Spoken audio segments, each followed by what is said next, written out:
कुछ समय आर्मी से रेस्ट मिला तो यहाँ सामाजिक सेवा में व्यस्त रहे। अब दोबारा से मौका जो है सिविल पुलिस में मिला है। राधा रानी की कृपा है और ब्रजवासी होने के कारण ईश्वर में हमेशा से जो है इतना ध्येय रहा है। ड्यूटी के समय पे ड्यूटी को देखते हैं हम, लेकिन राधा रानी की शरण में जब आना है और उनकी भक्ति में लीन होना है तो हम उस ध्येय को देखते हैं और समय अपने आप ही निकल जाता है। थोड़ा ठंड का मौसम था और धुंध पड़ती थी। उस परिक्रमा को लगाने के बाद इतनी शांति हृदय में मिली और इतना मतलब भक्तिमय वातावरण, इस सबको देखते हुए हमें ऐसा लगा कि राधा रानी स्वयं ये बात कह रही हैं कि ब्रजवासी सब मिलके इस परिक्रमा को लगाएं और लगवाएं। जिस जो स्वभाव था उसमें एक साथ चेंजमेंट आ गया। परिक्रमा लगाने से हमने जो इच्छा की, मांगा नहीं कभी, लेकिन ठाकुर जी वो पहले से ही पूरी कर रहा है, तो ये सबसे बड़ा चेंजमेंट है। यही संदेश दूंगा हाथ जोड़ के विनम्र भाव से कि वो इस परिक्रमा से जुड़ें। राधा रानी 3 वन परिक्रमा में आके कृष्ण और राधा की जो लीला हैं उनकी स्थलियों पे घूमें और इसका पूरी तरह से प्रसाद को अपने अंदर ग्रहण करें। जय श्री राधे, जय जय श्री राधे। तो भक्तों, आज हम अपने बहुत ही पुराने जो परिक्रमार्थी हैं और जो भक्त हैं उनसे जुड़ेंगे और उनसे पूछेंगे कि उनका अनुभव कैसा था। जो हमारे उमेश भैया हैं वो यूपी पुलिस में भी कार्यरत हैं, तो उनसे उनका अनुभव जानेंगे कि इस परिक्रमा का अनुभव उनका कैसा रहा। भैया, आप अपने बारे में बताइए ज़रा हमारे भक्तों को। मैं जो है सबसे पहले आर्मी में सेवारत था। उसके बाद में कुछ समय आर्मी से रेस्ट मिला तो यहाँ सामाजिक सेवा में व्यस्त रहे। अब दोबारा से मौका जो है सिविल पुलिस में मिला है, तो इस समय हम सिविल पुलिस में जो है सेवारत हैं। वैसे ब्रजवासी हैं, माठ खंड के रहने वाले हैं। माठ गांव हमारा जो है निवास स्थान है, माठ वन, और ब्रजवासी कह सकते हैं कि हम जो है जन्म से ही ब्रजवासी हैं। तो भैया, आप ये बताइए कि इतनी व्यस्त ड्यूटी होने के बाद भी आप परिक्रमा कैसे कर लेते हैं? ये प्रेरणा कहाँ से मिलती है? राधा रानी की कृपा है और ब्रजवासी होने के कारण ईश्वर में हमेशा से जो है इतना ध्येय रहा है हृदय से कि उसे हम छोड़ ही नहीं पाते। और रही व्यस्तता तो ईश्वर अपने काम के लिए भक्तों से स्वयं समय निकलवा देता है। ये तो हम लोगों के बहाने होते हैं कि हम व्यस्त हैं या हम ये नहीं कर पाएंगे या ये नहीं कर पाएंगे। एक बार अगर सोच लो तो समय अपने आप ही निकलेगा। तो चाहे ड्यूटी हो, ड्यूटी के समय पे ड्यूटी को देखते हैं हम, लेकिन राधा रानी की शरण में जब आना है और उनकी भक्ति में लीन होना है तो हम उस ध्येय को देखते हैं और समय अपने आप ही निकल जाता है। सब राधा रानी करा देती हैं। जब आपने सबसे पहले श्री राधा रानी 3 ब्रज परिक्रमा की थी तो उस समय का अनुभव कैसा था आपको? जब हमने पहली बार राधा रानी की परिक्रमा की थी तो 4 लोगों से ये परिक्रमा स्टार्ट हुई और थोड़ा ठंड का मौसम था और धुंध पड़ती थी, तो हम देखते थे हमारे साथ में गायें भी परिक्रमा लगा रही हैं। हाँ, हमारी पुरानी वीडियो में। और इस दृश्य को देख के हमें ये अनुभव होता था कि राधा रानी के प्रेरणा स्वरूप ये जो ऋषि मुनि हैं, जो कभी गायों के रूप में, कभी वृक्षों के रूप में, कभी किसी रूप में, कभी किसी रूप में हमारे सहयोग के लिए, ब्रजवासियों के सहयोग के लिए और हमारे साथ साथ चल रहे हैं। तो उस परिक्रमा को लगाने के बाद इतनी शांति हृदय में मिली और इतना मतलब भक्तिमय वातावरण, इस सबको देखते हुए हमें ऐसा लगा कि राधा रानी स्वयं ये बात कह रही हैं कि ब्रजवासी सब मिलके इस परिक्रमा को लगाएं और लगवाएं, जिससे कि ये जो है इसका ज़्यादा से ज़्यादा लाभ उठाया जा सके। भैया, कभी आपको ऐसा लगा कि परिक्रमा आ गई है और आप परिक्रमा कर नहीं पाएंगे तो सब और संभव हो गया वो कैसे हुआ? हमने ये देखा, कई बार ऐसा हुआ कि ट्रेनिंग पीरियड में हमें ऐसा लगा कि कल का कुछ और इवेंट है और हम नहीं जा पाएंगे, लेकिन राधा रानी जो हैं वो अपनी असीम कृपा बनाए रखती हैं भक्तों पे और उन्हीं के द्वारा ये संभव हुआ कि हम जो है एट ए टाइम सुबह ही आके परिक्रमा में सम्मिलित हुए। तो बड़ा अच्छा लगता है बड़ी मन को शांति मिलती है कि ब्रजवासियों से, अपने भाइयों से वापस मिलने की जो है उम्मीद हो जाती है और राधा रानी का पूरे दिन नाम लेने को मिल जाता है। इससे बड़ी शांति मिलती है। और भैया राधा रानी की कृपा से आपके जीवन में क्या क्या बदलाव आए हैं वो जरा बताइए। बदलाव तो बहुत सारे आए हैं। एक तो जो स्वभाव था उसमें एक साथ चेंजमेंट आ गया। दूसरा, ब्रजवासी जो हैं वो हमेशा सेवा भाव में रहते हैं।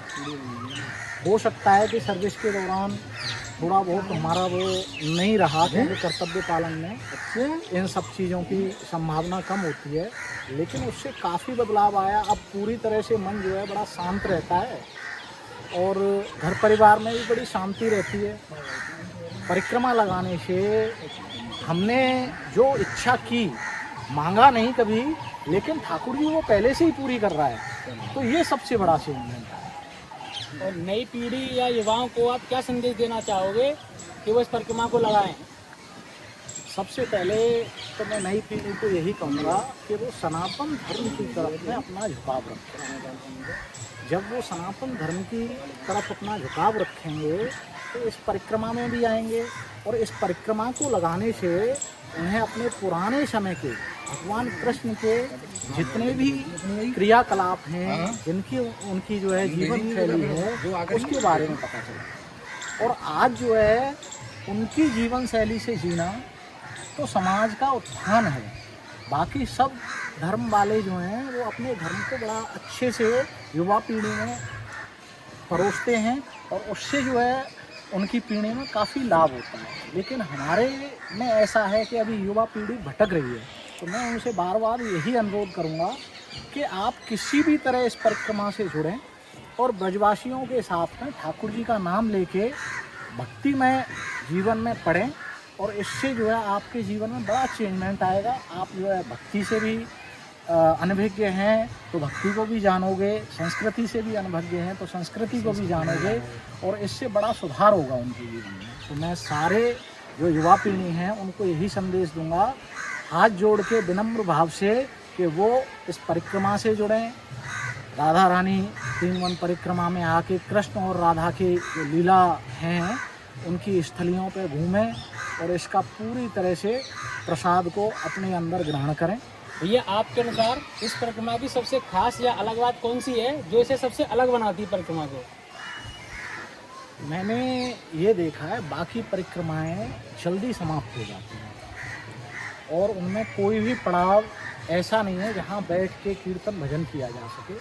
तो सबसे पहली परिक्रमा को अलग बनाने वाली चीज़ है कि हम जैसे ही माटवन से निकलते हैं राधा रानी के सत्संग कीर्तन में, तो जाके हम राधा रानी मानसरोवर पे उनकी दर्शन शैली को देखते हुए वहाँ कीर्तन करते हैं, तो बड़ा आनंद का अनुभव होता है।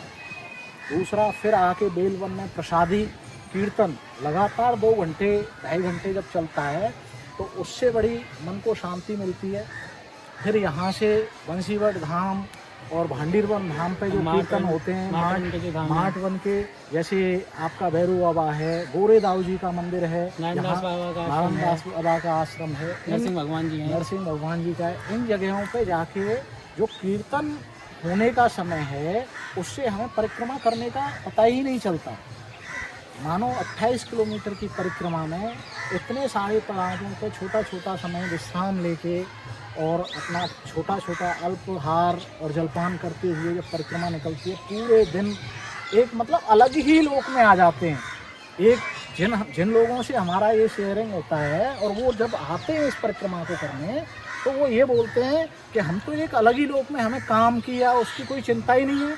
तो ये अनुभव जो है इस परिक्रमा को बिल्कुल अलग बनाता है कि आपका सुबह से लेके शाम तक का बंसीवट और भांडीवन को लगा कर सुबह से लेके शाम तक का जो राधा रानी का संकीर्तन है और वो 1 महीने में एक बार पूरा दिन, तो वो इन सब चीज़ को अलग बनाता है बाकी परिक्रमा से। और भैया एक आखिरी सवाल है कि जो भक्त हमारी इस YouTube के माध्यम से या Facebook के माध्यम से, सोशल मीडिया के माध्यम से इस वीडियो को देख रहे हैं और जो परिक्रमा में नहीं आ पा रहे हैं, तो उनके लिए आप छोटा सा संदेश क्या दोगे वो जरा बताइए, उन राधा रानी के भक्तों के लिए। मैं उन राधा रानी के भक्तों के लिए बस यही संदेश दूंगा कि वो किसी भी तरह समय निकालें और इस परिक्रमा में एक बार सम्मिलित होके देखें। एक बार सम्मिलित होने के लिए तो हम कहेंगे, फिर बार बार सम्मिलित होने के लिए वही आएंगे। तो उन सारे भक्तों से और मैं राधा रानी से भी कृपा करूंगा कि जो भी लोग इस वीडियो को देख रहे हों,